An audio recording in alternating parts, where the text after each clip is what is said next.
Well, hi, everybody. It is good to be with you for our next CETL webinar of fall 2023. This webinar is titled AI Productivity Hacks with your fabulous presenters and hosts, Greg Kunzweiler and myself, Austin Trantham. And Greg and I wanted to, really do this webinar to show faculty, show our colleagues what AI can be as far as teaching and research, what it can look like to enhance our productivity, both in the classroom and in research. And so we have two big goals anyway for the session. One's to focus on the practicality. We really want everyone to walk away with at least one to two things, hopefully more, but one to two things they can actually use that can be implemented during the rest of this term in your classroom, in your research agenda, to increase your personal productivity, to be able to spend time on other things that are valuable. And then our second main goal is to start small. We don't have to eat the whole elephant at once. We can really start small on one thing, try something this term in the classroom. If it works well, you can always expand on it in the spring or even the next academic year. So work up to things over time as we all get more comfortable and engaged with these different AI tools that Greg and I will talk about in the next little bit. So we're excited to have you all here and everyone who will view the session later. All right, thanks, Austin. So what are we going to cover today? And just so you all know, to be up front, we are recording this, and this will be posted up on our YouTube channel. So just know that ahead of time, and it'll also, the link will go onto our webinar page. So on our CTLE website, it'll go onto our webinar page. We'll also be posting the slides, and we also have a document that we're putting together because I always end up doing changes all the way up until 5 minutes before my presentations. I didn't quite finish that document, so we will be posting that afterward. It'll have all the links, everything in here we cover, and so we want to make sure, because this is a lot of content that we're going to go through, and we're just going to kind of give you a bunch of different items for you to take a look at. So what we're going to cover, I'm going to go over just briefly, like large language model chatbots, and what are the differences between some of them. We all heard ChatGPT and Google Bard and things like that. So I'll be going over that, giving you a prompt framework, and we'll be giving you some resources on prompting and how that works, and some recommendations for using prompting in different venues and different areas that you can use. We'll also be going over when to use some of these various AI tools. Then we'll be touching base with personal assistance use cases. So how can it be a personal assistant to you? How can it also be a teaching assistant to you?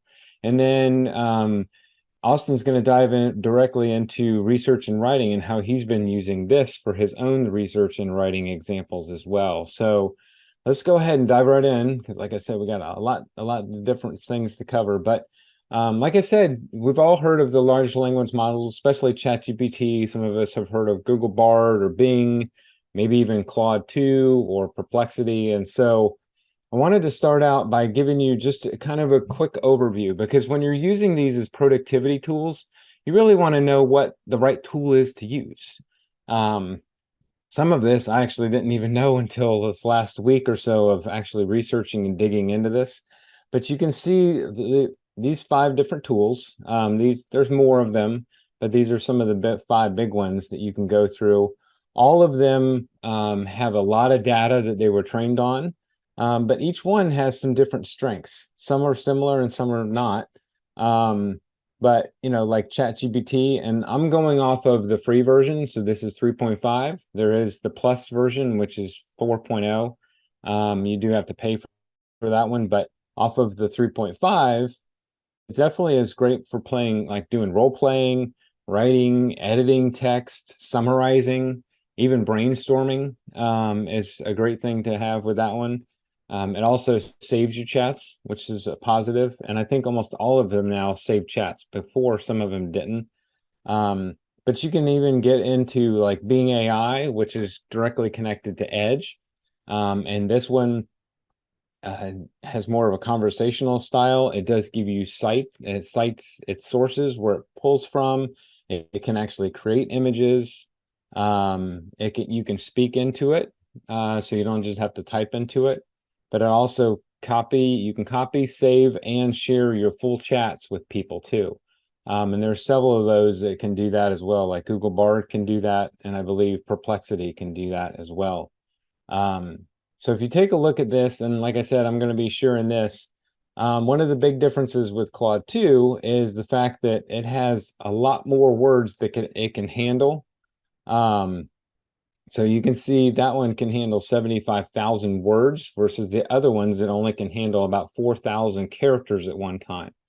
So I actually will show you later about how I dropped in a full analysis or data from one of our faculty development days, and it actually gave me a full analysis of highlights and things that we could work on right from this PDF that I threw in there that was like 15 pages.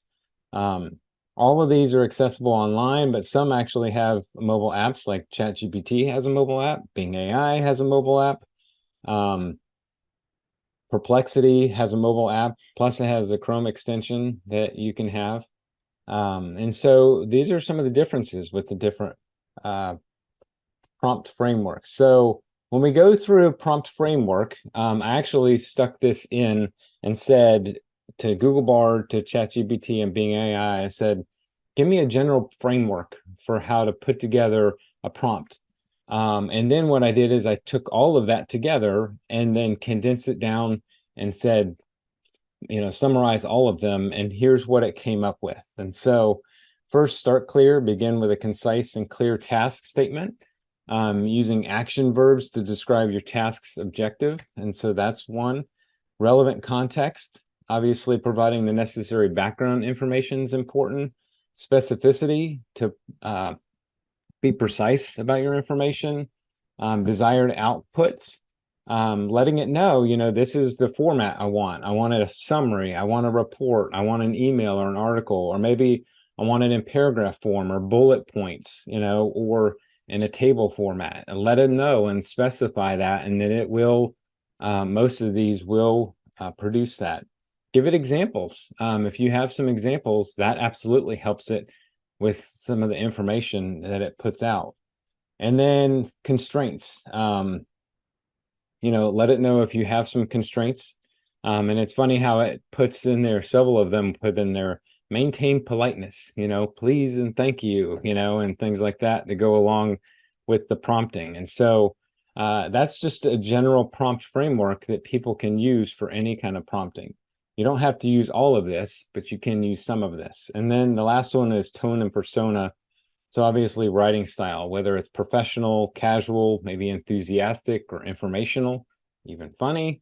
So you tell it that, and then it will actually set the tone on the text that it gives you. So virtual assistant. So I'm gonna go over a few of these real quick. These are some ways that you can use this as a virtual assistant. So let's dive into the very first one, summarize video. So this is a great tool called summarize.tech. And this one I just found the other day. And you can literally take a YouTube video, you put the link in there, and it will spit back a full summary of, within a matter of a couple of seconds, a full summary of the entire video. And I've stuck in 2.5-hour videos, and within 5 seconds, it had the full summary, and it gives you a breakdown by 5 minutes all the way through the video and summarizes it. Now, is it 100% accurate? Probably not, but at least it gives you a summary. And when we're looking at productivity and saving time, sometimes we don't have time to watch all these different videos, and maybe we can have a full, a small summary, and we can go watch it, or at least put it in here, let it give me the text, and then give me some information back. The next one is called Quillbot, and it has multiple tools in Quillbot, but one of them is to summarize text. And so here you can see where I put in description of our podcast or of our webinar, and then it spit back a small summary. And you can see where I can change this from a short summary to a longer summary.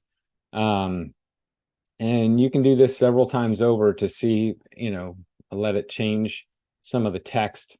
But this is one tool that you can also use for being able to summarize some text pretty quickly.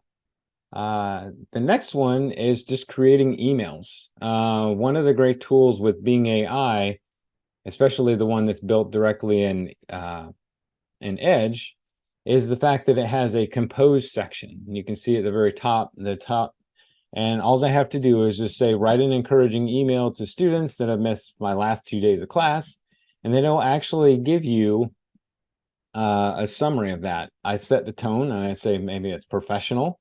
It is an email. Then it's also a medium length, because I could say I want it longer or shorter, and then hit generate and it'll give you a preview of that. And if I'm not happy with that one, I can have it regenerate it and do a different one. Usually what I do is I take anything from these chat bots and I use them as a first draft, and then I go in and I make my own changes to it. But at least gives me a good start, and then to make some changes from there. But you can also put in an email from somebody else and say, how should I respond to this? And then it'll actually respond that way. Go ahead, Jim. I just missed what this one's from. What was the name of this? This is from Bing AI. I should have put that on the, but this one's from Bing AI. So within Edge, if you have Bing AI, then it'll actually show up. Great, thanks. All right, you're welcome. The next one is just editing and formatting text. So if you have some text that you want it to edit, maybe even give you some feedback about it, you could tell it to play a role of certain person, and then a copywriter or whatever, or a content expert in it, and give you some feedback about what you wrote. Or here, I just said, I had some text above, you can't see it, but I said reword it and put it into a table format. So I literally just took some text I had and said reword it, put it in, and this was actually from the information for the prompt framework that I did, that I got directly from ChatGPT and from Google Bard. So it literally just put it right directly into in there as a table that I could copy and paste and put it anywhere I wanted to. So it makes it easy to reformat things too, and to reword them as well. The last one, I think the second to last one I have, is on just generating ideas. Here I just said, give me some ideas on how to use AI in my college classroom. And I didn't say specify, because I could have specified there was a class that, I teach this particular class and on this particular topic, and it would. But here you can see it gave me 4 bullet points of things, and then it started listing off examples of how this could be used in certain classes. So it's great for idea generation. And there's multiple tools that do it, but just using AI, and this was with Google Bard that I used this example with. And so absolutely, if you're looking for new ideas for different things, definitely use this to help you. And then the last one I have is just analyzing data. You can actually, with Claude 2, you can actually go in, put in a PDF, and I mentioned this a few minutes ago. This was a PDF of one of our survey results from a faculty development day. It was probably like 15 pages long, and within a matter of a few seconds, I just said, analyze the following data, give me the highlights, and give me some suggestions for improving the event. And you can see it literally spit out, and I know what was in that survey, so I know most of this stuff is accurate. And so it was quickly analyzed the data, and it quickly gave me the feedback and the suggestions that went along with it. So you could put any kind of PDF or Word document or Excel spreadsheet and ask it to analyze the data, and you can see that it will give you some feedback, at least give you a start to that feedback. It's not going to be perfect, but at least gives you a start to analyzing that. All right, so next we want to shift over to teaching assistant. And so we're going to break this down into 6 different categories. We're going to break it down into just being able to create lesson plans. Obviously, we want to be able to create really good lesson plans that match our objectives and give us some activities and, information that we want our students to know. And so I'm going to show you a tool on how to use that. We're going to go through creating group activities, and Austin's going to talk about that, as well as creating rubrics. I'm going to show you a tool on using to give student feedback and create student feedback. I also have a tool that you can use on creating how-to guides. And then the last one is on research and writing. And Austin has a few different examples on using this for research and writing. And so let's go ahead and jump right into the teaching assistant item. So there's a tool called the Magic School Bus, or not Magic School Bus. It's just called Magic School. It's not the Magic School Bus. If we all remember that when we were kids. Called magicschool.ai. And this is a phenomenal free tool. It actually has a lot of tools built into it, one of which is just the lesson generator, but there's a lot of other ones. I'm going to show you the student feedback tool that's built into it, but there's multiple other ones. So we'll have that as one of the links in our documentation that you can go in and pull up to see. But you can see here where I just said it was the grade level is college.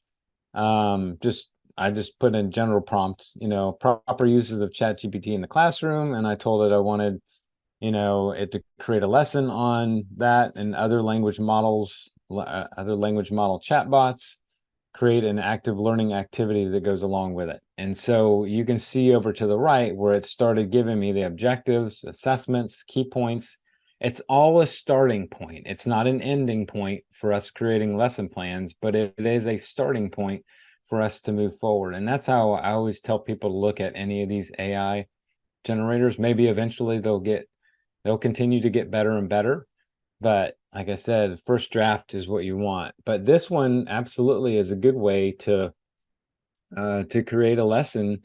Maybe you're wanting to update one of your lessons, throw it in here, throw in some of the text and the objectives in here, and then comes up with. So that's the create a lesson plans for magicschool.ai. I'm going to turn it over to Austin for the next few. Thanks, Greg. Yeah, so when we're thinking about creating activities, and I'm actually talking with my introduction to politics students right now on political socialization. So this is something I've been thinking about. So I went into ChatGPT and I basically said, as you can see on the screen, write instructions for a classroom activity to explain political socialization. I could have been more detailed in explaining it to a freshman class of political science students. I wasn't. I could have been. So ChatGPT came back with this nice activity that you could do, and I like that has the objective, has materials that you'll need, so you're not having to sort of guess how you'd actually do this activity in a class. It has a whiteboard, handouts, index cards, markers, optional, some multimedia resources. So that's really nice. It tells me that. It tells me how long this is going to take. And this class for me, it meets 50 minutes 3 times a week. So this is a 60-minute activity, so I might have to cut a little bit with the time limit, but it actually tells me the introduction will take me 16 minutes. It is very specific on the amount of time it thinks that I will need to get through this part of the activity. So I'm asking students if they're familiar with the term, they share their initial thoughts as a class about political socialization, relevant image or a video clip to provide a visual context for what socialization actually is. I might have some handouts, and actually the other day I gave them a handout with the benefits of political socialization. So actually I did this yesterday. And then it influences on socialization about 20 minutes. You divide them into groups. You assign each group an influence. They write down some examples. Then you get into like some personal socialization. How have their political beliefs been developed over their lifetime? They can use the index cards to write down those experiences. And then you can collect those and you can share them anonymously. So there's no embarrassment about writing something down because they're anonymous, they're on index cards. You don't know who wrote what. So that takes about 15 minutes. Next slide for me, Greg. If you could, thank you. All right. Then you have a 5-minute sort of wrap-up discussion on some external influences. I'll be talking about this tomorrow in class.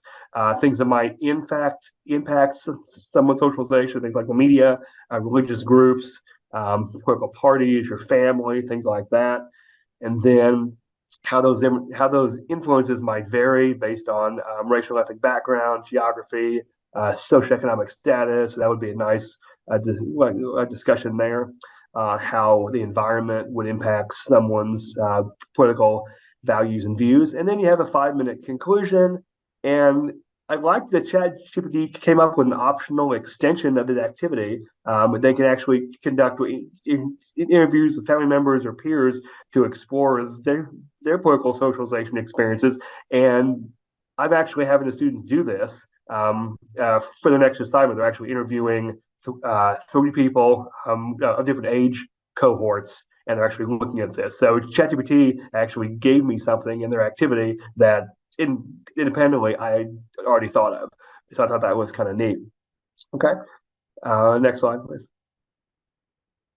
Okay, so like I said, I just to make this a little bit larger so you can see it, but I can analyze like some news articles, which would be kind of neat. I hadn't thought about that, but I may actually add this assignment next time I teach the class, having them analyze like news articles, how socialization is seen in your current events, things like that. So that's a fun way to think about this. All right, think about rubrics. It's something we do. It's not something we maybe like to do all the time. Just kind of is because you have to really think through a rubric to make it effective. And so this is the Texas Computer Education Association, or the TCEA, and on their Tech Notes page, and they have a nice little AI article down here about how to create a rubric with ChatGPT. And so I actually did this, and you'll see in a second. I started off with ChatGPT, and the output was not great in my opinion. It was kind of hard to see. They didn't organize it how I would organize a rubric, and so as a comment, like Jim about creating the competency matrix. Absolutely, Jim. Yeah, and so I switched to Google Bard, and it actually was a better output. Next slide, Craig. So you can see there we go. So of the TCEA webpage, this is actually what they asked me to do. You take on the role of an experienced somebody, okay, some kind of a role, a well-crafted rubric for students to use in the form of a table, right? Using student-friendly language, so language they can understand. What's your task description? You just paste that in. 3 parts: the scoring and scale, the criteria, and the descriptors of that rubric. Right? I did not deal with curricular standards. This is not high school, so I skipped that part. But I did everything else. The scoring scale for the rubric. What's your scoring scale? Include what's the criteria for each part of that scoring scale, and then you ask it to just generate the rubric in the form of a table. So I put all of this in. Next slide. I think you'll see how I use this. There we go. So I used so with that language we just saw, I just put everything in to the prompt. I'm a college professor in political science. This is my student task description given in class presentation. On the speech you write for the class, you've got 3 parts: the organization, the knowledge, and the delivery. You've got the 25-point scale for organization and purpose, and the 50-point scale for subject knowledge. And I have a four-tier scoring scale: poor, fair, good, and excellent. And I have the descriptor based on those standards. And let's see what Bard came up with. Greg, next slide. We can see what Bard came up with here. This is Bard's presentation rubric using that program. So you can see here, you've got the element, the scoring scale, poor, fair, good, and excellent. Now, it is basing this on a 25-point scale for organization and purpose and delivery. Obviously, for subject knowledge, I would have to go in and actually alter those point values, but that's a lot easier than coming up with a rubric from scratch. So you'll see on the next slide my actual rubric I'm actually using for the assignment and how close Bard actually got to this.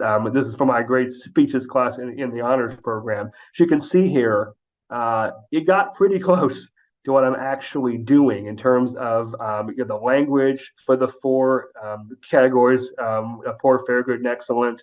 And the graded components are on that, or on the left-hand column.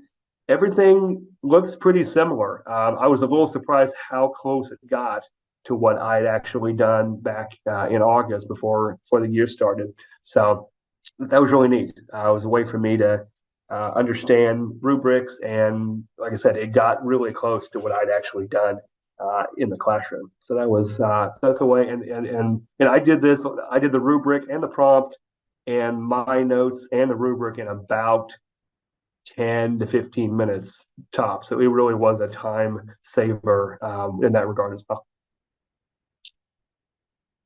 Yeah. Okay. So abstract generation. Faculty go to conferences, internal, external meetings. And so how do you get an abstract for a conference presentation? So I asked ChatGPT to write me a 200-word abstract for a political science research paper, where the primary research objective is to examine the Twitter feeds of gubernatorial candidates to see what areas of a state that they typically travel to. This is a paper that I'm revising for a journal right now. I've been working on this for a couple of years, so I know this paper really well. I've already written the abstract for it because I presented it at a conference a couple of years ago. So again, I wanted to see how close ChatGPT could get to my actual abstract in real life. So next slide, Greg. So we can see what ChatGPT gave me back. It actually gave me a title from my paper. So if I didn't already have one, it could have a suggestion there. The study delves into the footprint of the gubernatorial candidates by examining the Twitter feeds. It gives me sort of my research objectives there in the first paragraph. The content analysis of tweets. Utilizing geospatial analysis, we see where they go. It talks about like what my findings might indicate. They strategically target specific regions, reflecting calculated effort to maximize voter outreach and mobilization. And then the last paragraph is what it contributes to our greater knowledge. This is very, very similar to what we actually did in the paper itself. We actually found that they do go to specific regions. Republicans go to the base areas of a state to get their base voters, and Democrats do as well. They go to to different geographic areas based on race, ethnicity, socioeconomic class, things like that. So what ChatGPT is telling me in an abstract mirrors what this paper actually what the research process for this paper actually found. So again, I was really surprised that it was able to pick up on this this level of nuance that actually mirrors what we've actually done for the last couple of years in this paper. So this was really interesting for me in an abstract. Okay, we can keep going, Greg. So I used another program called Writeful, and it allows me to actually put in the actual text of the paper. So I did that here on the left. It's the all the text of this paper except the actual abstract we had, and what it comes up with here on the right is an abstract as well. So this is a more specific abstract because it's actually based on the paper itself. We looked at 17 races during the 2018 campaign season. We found the candidates for both parties conducted more stops in areas with higher voter turnout. we are looking at how social media provides an avenue to examine campaign activity. So this abstract is much more specific than what ChatGPT gave me. That makes sense because it had the actual text of the paper to work with when it made the abstract. But again, this is very interesting to me how it took the actual paper, made the abstract that's very similar to what our abstract actually looked like for this paper. So that was really interesting there with ChatGPT and with Writeful. We think about literature reviews as well. This is a site called Semantic Scholar. So I went into Semantic Scholar and I just said, let's talk about the American presidency. That's my research area. So I got 3 million results for the American presidency. And if I was doing this, I would have narrowed that search down a little bit. But it's this first article here, Late Night with Trump, Political Humor and the American Presidency, by Todd Belt. He's from George Washington University. It was published in Congress and the Presidency in May of 2021. So if we look, so that's how we could look at a literature review. I found interesting here on the top that you can actually collapse these articles by ones that have a PDF versus ones that don't. So if you just want the ones that have a PDF attached, you can have that option. The author, what journal it is, the field of study, the date range. So if you're looking for historical literature or newer literature, you can do that as well. Next slide, Greg. So these next 3 slides are just examples of how you'd cite this paper in MLA, APA, and Chicago style formatting. So this is a good thing if you're writing in a style over a journal that uses a citation style that you're not familiar with. This can help you out there. Next couple slides, Greg. So this is MLA, this is APA right here. And the next slide is Chicago style. So you guys can see the 3 different citation styles there. And so this is a neat site. I want to use this more moving forward for literature reviews, just because of the options it has. You can really tailor your search down to what you're really looking for in terms of the field of study, like the time frame, the author, the journal. So this is a neat website for citations and for doing literature reviews as well. Okay, next slide, Greg, if you can. All right, so another topic in research and writing is actually writing the actual paper and outlining the actual papers. This is REFs or Ahrefs, but this is free AI writing tools. Greg and I are both of the opinion that if it's free, it's for me. So I shouldn't be having to pay for AI tools, because there's so many free options out there. So Ahrefs is a great website. This is their the other homepage that sort of just advertises the free AI tools. So next page, Greg, if you could. Appreciate it. This is Outline Generator. So again, I typed in the paper that we've been talking about. Where do gubernatorial candidates go as they travel the state during a competitive election? So again, I've got kind of the topic, the important points to include. You can include as many as you want. I just did 2 to make it easier. But so we talk about whether gubernatorial candidates travel with the state, and then the overall significance of competitive elections. So we're looking at those 2 ideas here in the Ahrefs program. Okay, next slide, please. And what it does is it generates a 5-point outline. Now I could have told it to do a 3-point outline or a 10-point outline if I wanted to. I kept it at 5 to kind of be in the middle ground. So introduction, the importance of understanding where they go, the significance more broadly. Then you get to understanding their travel, the electoral impact of their travel. So this outline is very logical. It flows well. Okay. Next slide. Right. We can see as we keep going with the outline, the 4th is the significance of the elections themselves, and then a conclusion at the end, where we summarize the main points. We emphasize the importance of understanding the electoral impact of the travel.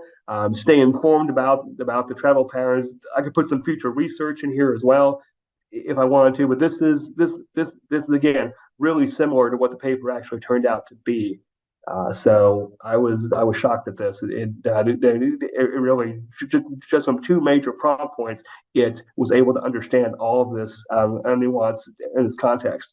And the cool thing about this site is, if we look down at the bottom right of this page, we see export results. So we can save this entire 5-point outline as a text file. And on the next slide, I think I had that text file. You can see what that looks like. There it is. Yeah, so I just I exported this into a text file, and here it is. So this is great. It's a neat way to you obviously can paste this into a Word file. You can paste it into PowerPoint for an actual conference presentation you would do. So again, I thought that this was really a nice feature to take that output and be able to use it in other parts of every presentation if you wanted to as you're working on it. Okay. Next slide, Greg. I think yep. Okay. This is another paper. One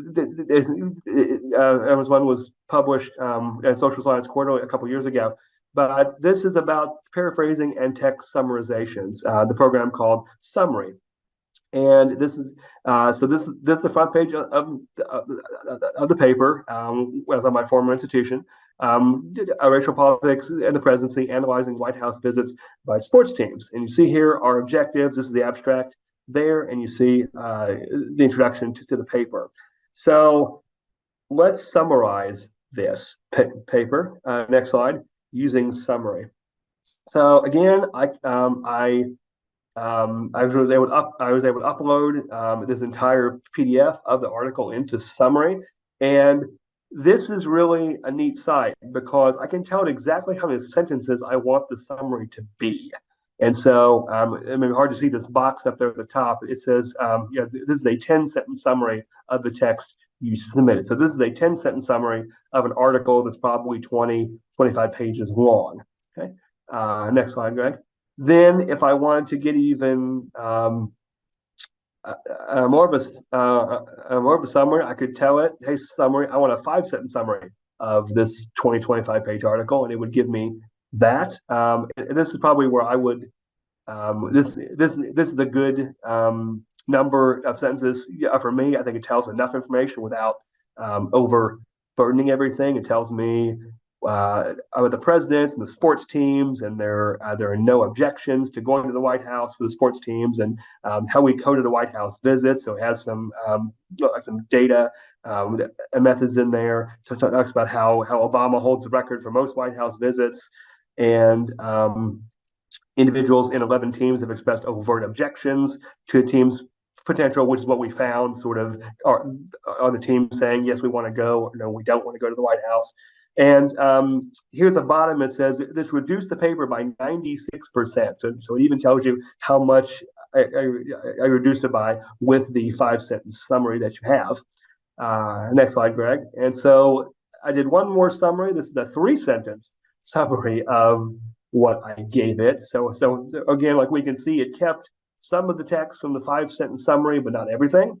So I really enjoyed this site that I could tell it exactly like the number of sentences that I want. So a 5-sentence summary, an 8-sentence summary, a 10-sentence summary.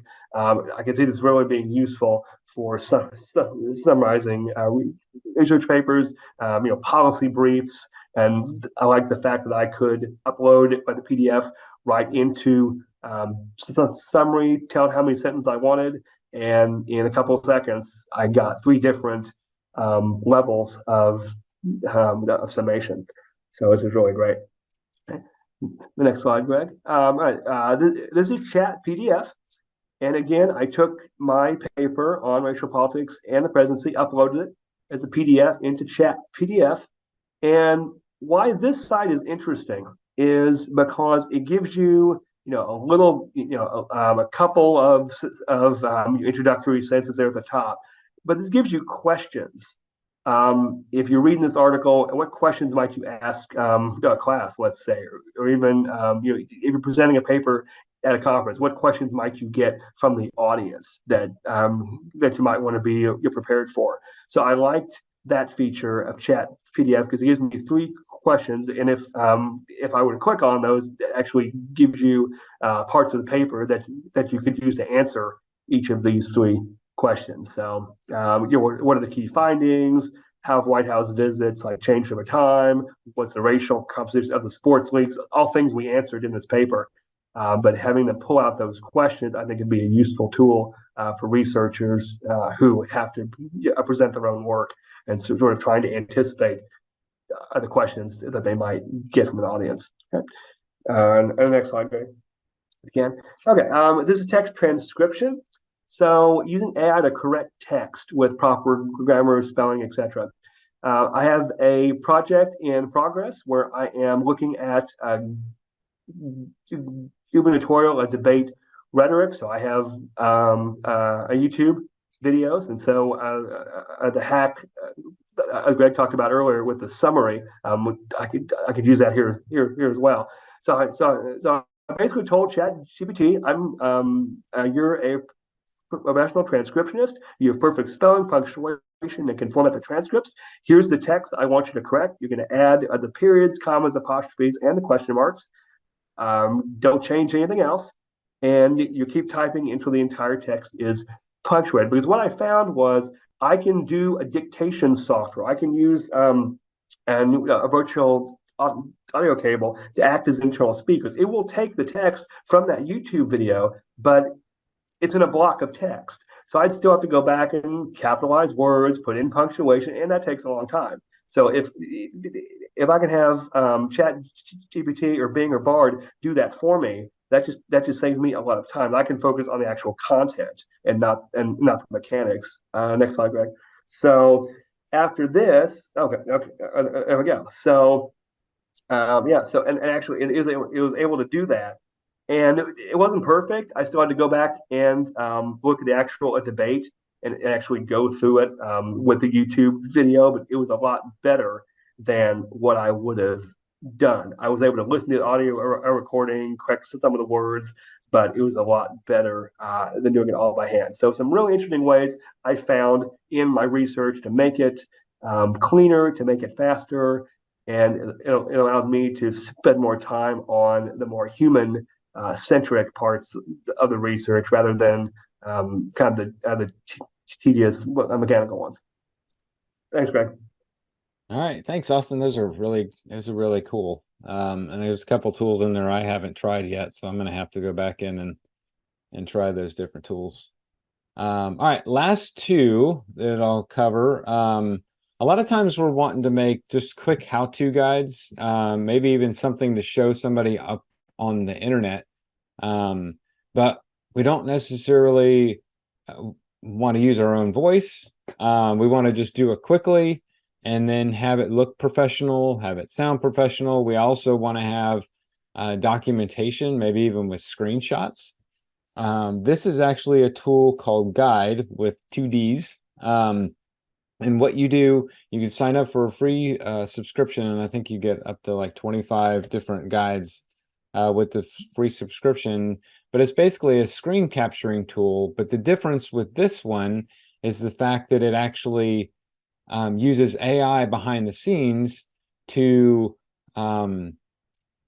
create the text for it and create a video that can be narrated by, I think there's like 10 or 15 different voices, male and female voices that you can put. And when you push that video out, it actually is narrated by those people walking through step by step.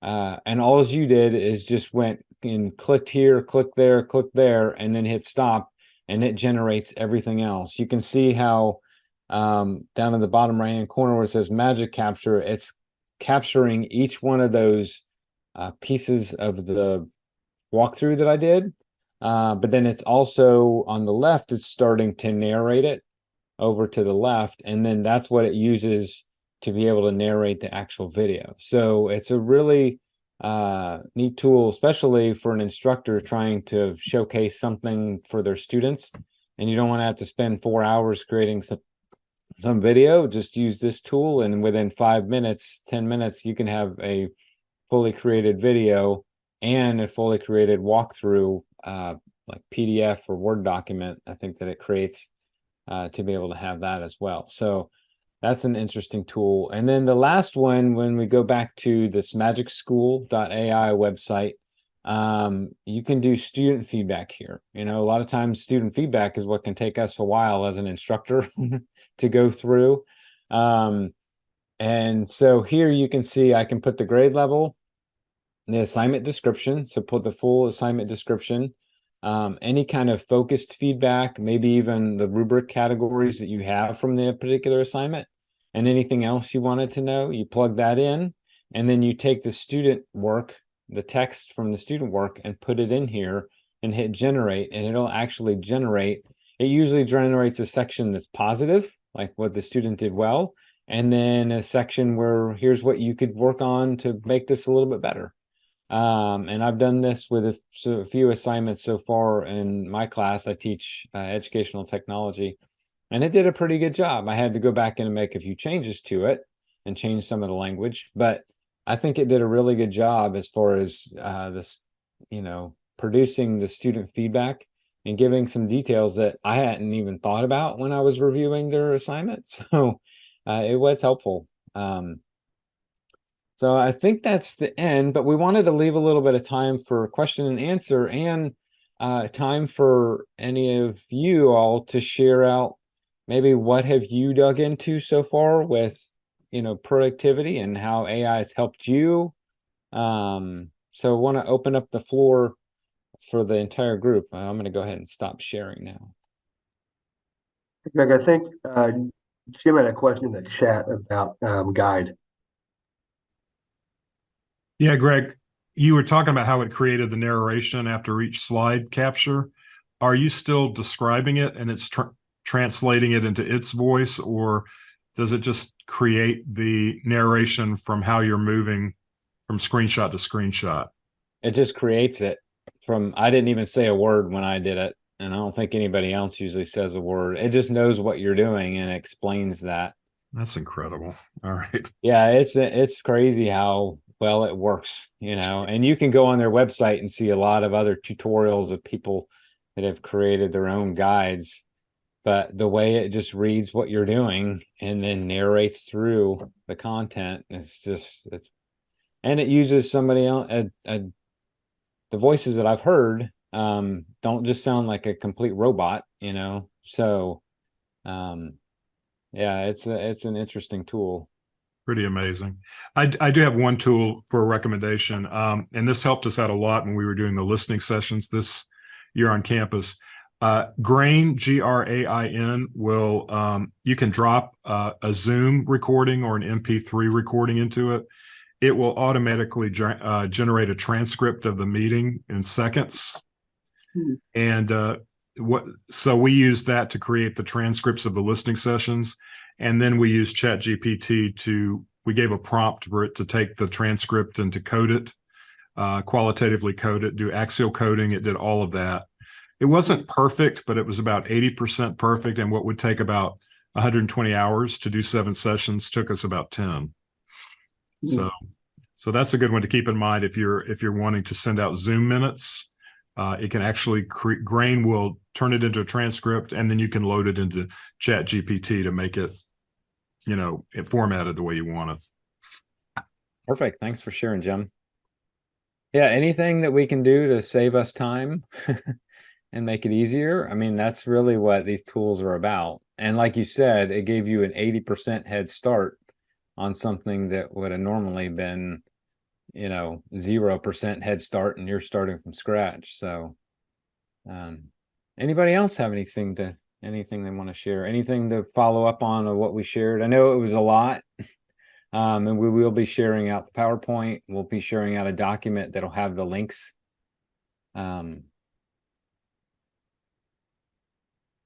Anybody else have Yeah, I'm sorry, I'm the one talking today.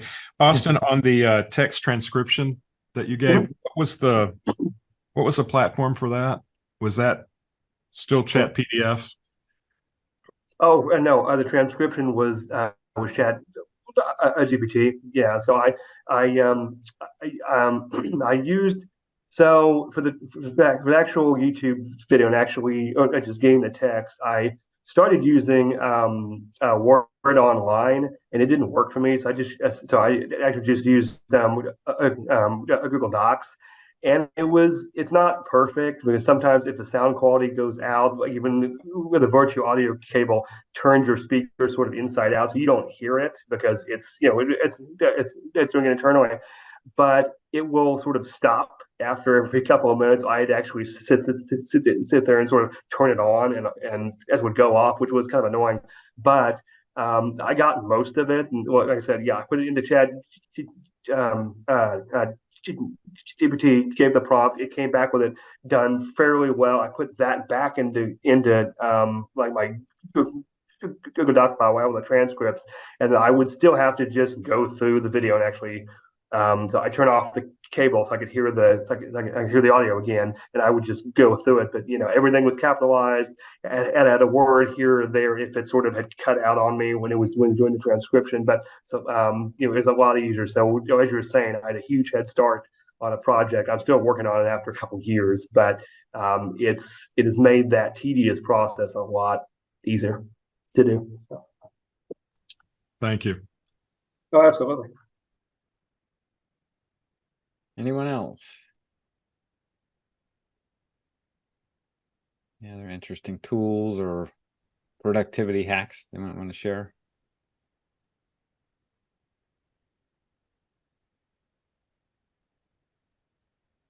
All right. Well, just to let you know, we will be following up with information. I think we're going to have a survey that will come out. Yes. Do we have that ready already? Or yes, it's already in the chat. Oh, it is. Yes. Okay, perfect. Yeah. Thank you. Thank you so much to all of you for coming to today's webinar. And if you look in the chat, you will see that there is a link to give us feedback about today's workshop, as always. And I will be sending a follow-up email just in case you didn't have time now, or you lose the survey link or anything happens.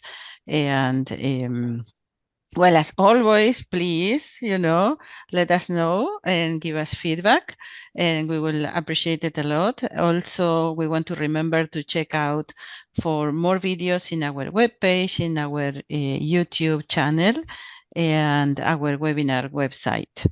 And please don't forget about the link. And thank you so much to all of you for coming.